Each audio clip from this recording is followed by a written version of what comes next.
Little Orange Plum. Hello everyone and welcome to Little Orange Plum. Today we are looking at r/MenWritingWomen. To start us off, we have a perfect marriage ruined by a beautiful young intern. My MC is starting to suspect the beautiful young intern that turned his head and ruined his perfect marriage might actually be using him to climb the corporate ladder.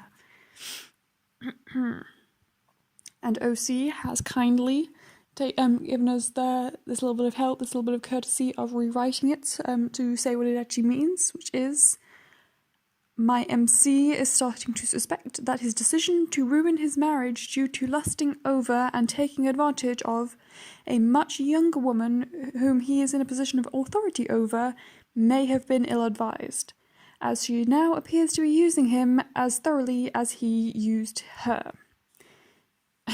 And OC adds, "You're welcome, please excuse me while I scream in impotent rage over the fact that there's a gross corporate version of the English lit professor having an affair with his student." Yeah. It's kind of yucky because it is that moment of, did you ever actually think about this in context? Did you ever think about how these actions that your character is taken upon this young woman would reflect on how people would view this character? Because, you know, think about it. She's having to intern. That's usually a thing that she's going to do in college. So she's either just graduated or is still in university, making her somewhere between 18 and 22, aka very young, pretty much barely legal booty, and you're in a position of management.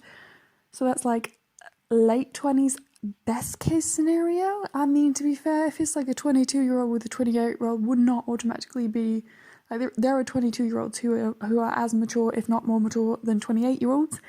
But most likely we're looking at a situation if you're married already and are having to throw away, does it say how long he's been married? But I'm gonna guess if you've gotten to the point where you've been married, the honeymoon phase is worn off, and now you're looking for younger women, probably you're like 40.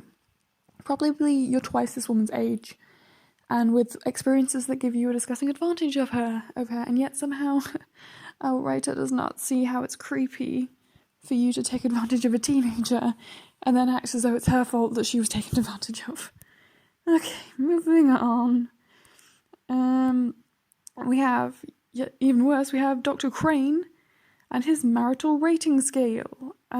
It looks like an old scale. I don't know what age this is coming from, but it's clearly not the modern era, thank God. And we have the marital rating scale wife's chart by George W. Crane, PhD, MD, copyrighted, because obviously you don't want people stealing this shit. In computing the score, check the various items under demerits which fit the wife and add the total. Each item counts 1 point unless specifically weighted, as in the parentheses. Then check items under merits which apply. Now subtract the demerit score from the merit score. The result is the wife's raw score. Interpret it according to this table. Okay, so anything between 0 and 24 is very poor. Anything of 76 and up is very superior. Okay, so I'm gonna rate myself. If I were a wife and would I conduct myself by these things? A good hostess, even to unexpected guests. Nah, bitch, honey, you drop yourself in on me unexpected. Like, if you're my friend, then sure, come on in. But if my spouse expects to bring home people who I don't fucking know, who are not my people, unexpected, unannounced, no plans, feck off. You can have whatever food happens to be lying around if you help yourselves to it, and you can have any room that is going to be away from me and going to be quiet, because no, I'm not entertaining random people. You're not dragging home random friends and expecting me to play impromptu hostess. Nah. So apparently I failed that one. Mine 0 score so far. Has meals on time. I mean, to be fair, me and my girlfriend, when I do cook for her, I always do it on time, so I guess I get that 1 point. Can carry on an interesting conversation. My conversations are amazing, so I'm definitely going to give myself a point for that one. Can play a musical instrument, as in piano, violin, etc. I can sing and I can play many instruments badly. So yeah, I'm gonna say I gotta have that point. I am a musically inclined person.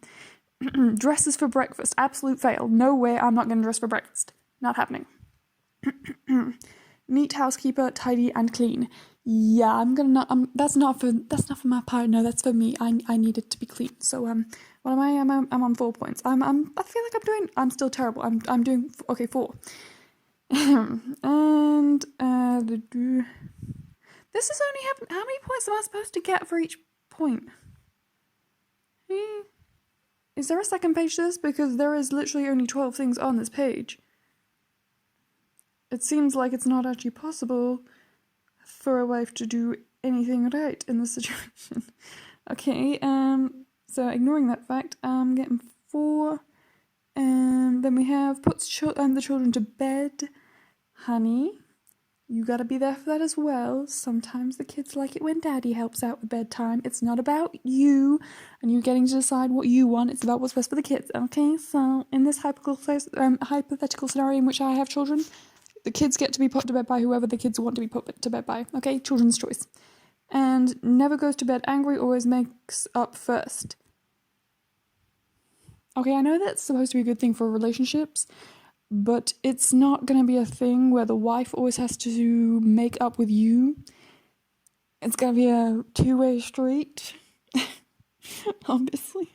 But also, it's just a basic fact of life. There are certain things that you cannot come home and say to your wife and expect to immediately be forgiven for. I mean, honey, I accidentally burnt our children alive. Forgive me.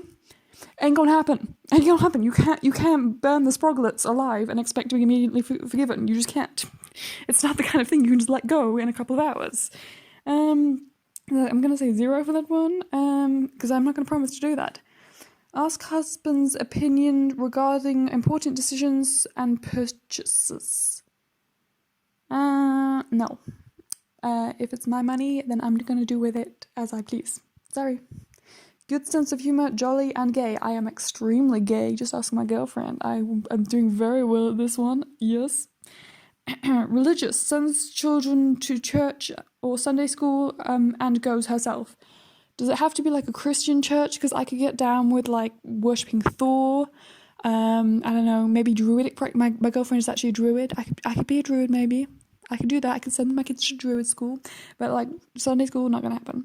And lets her husband sleep late on Sundays and holidays. Oh, I see. Religion matters so much to you, so long as you don't have to be bothered by it. I see. Okay, so I think I scored about 4 or 5 so far, not accounting for demerits. Let's take a look at the demerits we have. Demerits. Slow in coming to bed, delays till husband is almost asleep. Not actually a problem for me and my girlfriend. Doesn't like children. Ooh, which children? Because, like, when they can talk, they're fine. Like, by that I mean, like, oh, let me think about this. No, babies I don't like. I like babies in the sense that I like having the opportunity to hold other people's babies, to go, oh, how cute, at other people's babies, and then when it starts crying, I like being able to hand it back. Kids who can hold on full-length conversations, great. I love a kid that can hold on full-length conversation. Kids about 2 or 3 years old who can say like 2 or 3 words and who tend to repeat the words very loudly over and over again and generally just be like terrible toddlers. No, I'm not there for that. So I'm gonna say like half a demerit for this one. So I think, hold on, let me see. I had 1, 2, 3, 4, 5, 6. I'm going to say I have like 6 points from the merits, and I'm going to deduct half a point from I only like children some of the time when they're being nice. So 5.5 points.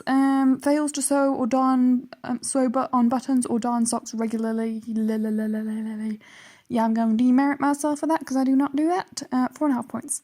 Wears soiled or ragged dresses and aprons around the house. I do not ever wear dresses around the house or aprons. So I did not fail at that because I don't wear that kind of clothes. Wears red nail polish. That's weird and random. But no, it's usually like blue or yellow. So it's cool. Is often late for appointments. Fuck no, your girl shows up to work on time. Seems in hose often crooked. Sentence not sense make. I don't know. I don't think I do that because I don't know what that means.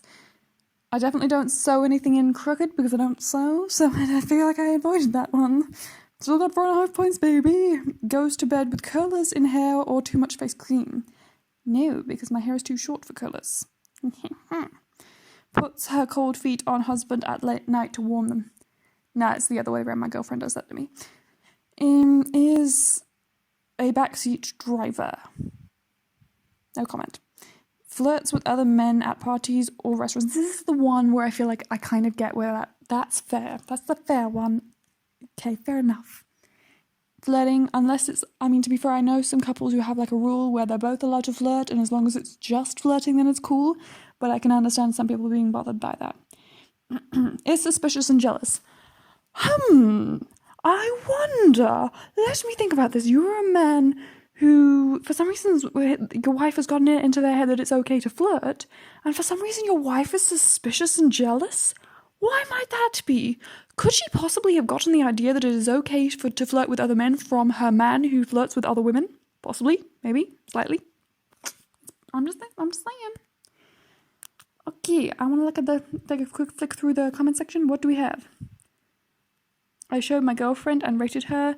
This was hilarious until I researched it and found out there's also a husband chart. Oh, fuck. We may have to play with that later, because that sounds like fun too. Okay, so I want to do... Okay, just two more. Quickly. Okay, men on how women should be written, reposting, blah, blah, blah. Okay, so repost, but I don't think I've seen this one.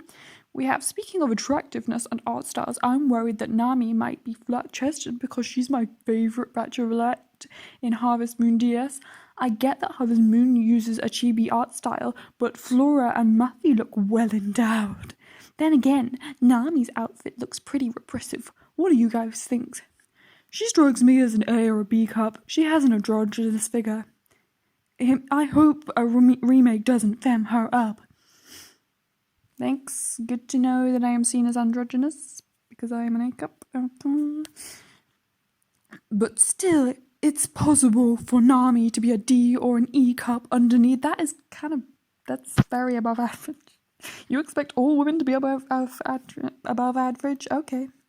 There's nothing in the games that doesn't say so. The actual appearance of the characters are up for interpretation. Besides, the idea of Nami having hidden Buxom could represent her character. At first, she may look like an unassuming wanderer who distances herself from everyone, but she just looks this way to everyone. When you get to know her, she's actually a sensitive, kind-hearted person. This could be shown by a change in outfit after a heart event. A heart event? Okay, whatever that is. When she finally opens up to you. Alternatively, a large buxom could be shown through her home clothes or pajamas when she and your characters are the only ones in the house. You might think this is suggesting a sex scene, but just remember that in DS you can see that Nami sleeps in pajamas after she moves in with you, and we got no sex scenes in that game whatsoever. Yeah. I love how we're going back to the ancient Greek concept that a person's character and how good they are as a person can be defined solely by how good they look. Yeah, I love that. It was basically just insinuating that you can't be a kind-hearted person unless your kind heart is protected by gigantic breasts. Of course. Anyway, on to our final post of the day, now that we've had this great little chat about, I love how it's basically him saying, I'm still allowed to fantasize that she has big tits. Okay, I know that she's never actually drawn with big tits, but in my fantasies, they're gigantic, so don't ruin it for me. Okay. But I don't think her personality is changed by the size of her breasts. I've known some girls who've had some augmentation done in that area, and getting them made surgically bigger did not change the inside of this person. They were still the same girl on the inside, I'm just saying. But anyway, for our final post we have, only infantile, inadequate women would want their husbands to improve themselves, from Ladies' Home Journal, 1942, article written by Paul Popenoe. Why does a wife want to improve her husband? Her determination to improve a man she marries is usually due to one or both of two things. First, it makes her feel superior. She inflates her own ego by pointing out the derelictions of her husband. It's merely a way of telling him and herself that I'm better than you are. That is an infantile sort of behaviour. Second, because her own personality is too inadequate, too limited, too immature to love a man. She can only love part of a man. That is an equally infantile sort of behaviour. I mean, what if one of your husband's personality traits is that he's a moron, he's a drunk, he beats his wife? I don't know. Sometimes when she wants you to change, it's because some of your behavior is legitimately a problem. You know? And this definitely, it just reads like, it's so cringy, as you know, this guy was probably like middle-aged when he wrote this, but it comes off as teenage neckbeard stuff, kind of like this sort of teenage... I should be considered perfect without putting in any effort, and all women who try to date me must be perfect and must put enormous amounts of effort into being flawless because I deserve to never put in the effort to a relationship and yet have the woman bend over backwards to service me. Like, no, honey, it's a two-way street. The relationship only works if you give as much as you take. Basic math there. Anyway. The article is straight trash. You don't interrupt his stories just because you've heard them before. You always tell him he's a world-class cook. Drunkards improve themselves through the love of a woman who paradoxically doesn't try to change them. Women's most important job is to be lovable, bath times infinity. Oh, well. There's a full-length article. We may have to go through this further because it sounds great. That's going to have to wait for another time, though, because that brings us to the end of our video. I've already gone on for far too long. But until next time, Paul Popenoe, we will be back. We will explore you further. And your belief that you should be seen as perfect without any effort, and that women should just bow down and worship at your altar, the altar of you and your totally normal-sized ego. Okay, Paul. Anyway, that is it for this day's episode. I hope you guys enjoyed it. If you did, please like, comment, subscribe, all that good YouTube stuff. And if you are not following r/MenWritingWomen, I suggest you go join that subreddit because it's hilarious. But yeah, until next time, guys. Bye.